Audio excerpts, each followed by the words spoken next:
ಹಳ್ಳಿ TV YouTube ಚಾನಲ್ಗೆ subscribe ಮಾಡಿ ಹಾಗೂ ಹೊಸ ಮಾಹಿತಿಗಳಿಗೆ ಬೆಲ್ ಐಕಾನ್ ಅನ್ನು ಒತ್ತಿ.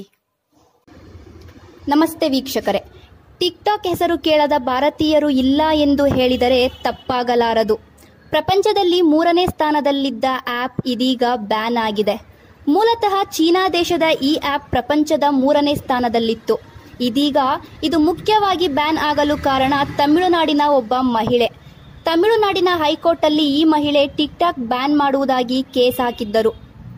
ನಂತರ ಇದರ ವಿರುದ್ಧವಾಗಿ ಟಿಕ್ಟಾಕ್ ಕಂಪನಿಯು ಸುಪ್ರೀಂ ಕೋರ್ಟ್ಗೆ ಕೇಸ್ ಸಲ್ಲಿಸಿತ್ತು. ಸುಪ್ರೀಂ ಕೋರ್ಟ್ನಲ್ಲಿ ಟಿಕ್ಟಾಕ್ ಕಂಪನಿ ವಿರುದ್ಧ ತೀರ್ಮಾನ ಬರುತ್ತದೆ. ಟಿಕ್ಟಾಕ್ ಭಾರತದ ದೇಶದಲ್ಲಿ ಬ್ಯಾನ್ ಆಗಬೇಕು ಎಂದು ತೀರ್ಮಾನ ಕೊಟ್ಟರು.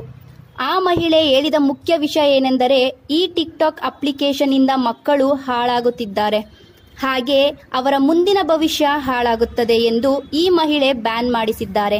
ಅದು ಸರಿಯೇ, ವರ್ಷಾನುಗಟ್ಟಲೆ ಚಿತ್ರರಂಗದಲ್ಲಿ ಕಷ್ಟಪಟ್ಟು ಕೆಲಸ ಮಾಡಿದವರು ಬೆಳಕಿಗೆ ಬರುವುದಿಲ್ಲ. ಈ ಅಪ್ಲಿಕೇಶನ್ನಲ್ಲಿ ಹುಚ್ಚರ ತರ ಆಡುವವರೆಲ್ಲ ದೇಶಾದ್ಯಂತ ಹೆಸರು ಮಾಡುತ್ತಿದ್ದಾರೆ. ಇದರಿಂದ ಕೆಲವರಿಗೆ ಬೇಸರ ಉಂಟಾಗಿದೆ, ಇನ್ನೂ ಕೆಲವರಿಗೆ ಈ ವಿಷಯ ಖುಷಿ ತಂದಿದೆ ಎಂದು ಈ ವಿಡಿಯೋ ಮೂಲಕ ತಿಳಿಸುತ್ತಿದ್ದೇವೆ. ಟಿಕ್ಟಾಕ್ ಬ್ಯಾನ್ ಆಗಿದ್ದು ಸರಿನಾ ಅಥವಾ ತಪ್ಪಾ ಎಂಬುದನ್ನು ನಮ್ಮ ಕಮೆಂಟ್ ಬಾಕ್ಸ್ನಲ್ಲಿ ಕಮೆಂಟ್ ಮಾಡಿ. ಧನ್ಯವಾದಗಳು. ಸಂಪೂರ್ಣವಾಗಿ ವಿಡಿಯೋ ನೋಡಿದ್ದಕ್ಕೆ ಧನ್ಯವಾದಗಳು. ಈ ವಿಡಿಯೋ ನಿಮಗೆ ಇಷ್ಟವಾಗಿದ್ದಲ್ಲಿ ಲೈಕ್ ಮಾಡಿ, ಕಮೆಂಟ್ ಮಾಡಿ, ಸಬ್ಸ್ಕ್ರೈಬ್ ಮಾಡಿ ಹಾಗೂ ನಿಮ್ಮ ಅನಿಸಿಕೆ ಅಭಿಪ್ರಾಯಗಳನ್ನು ಕಮೆಂಟ್ ಬಾಕ್ಸ್ನಲ್ಲಿ ತಿಳಿಸಿ. ಧನ್ಯವಾದಗಳು.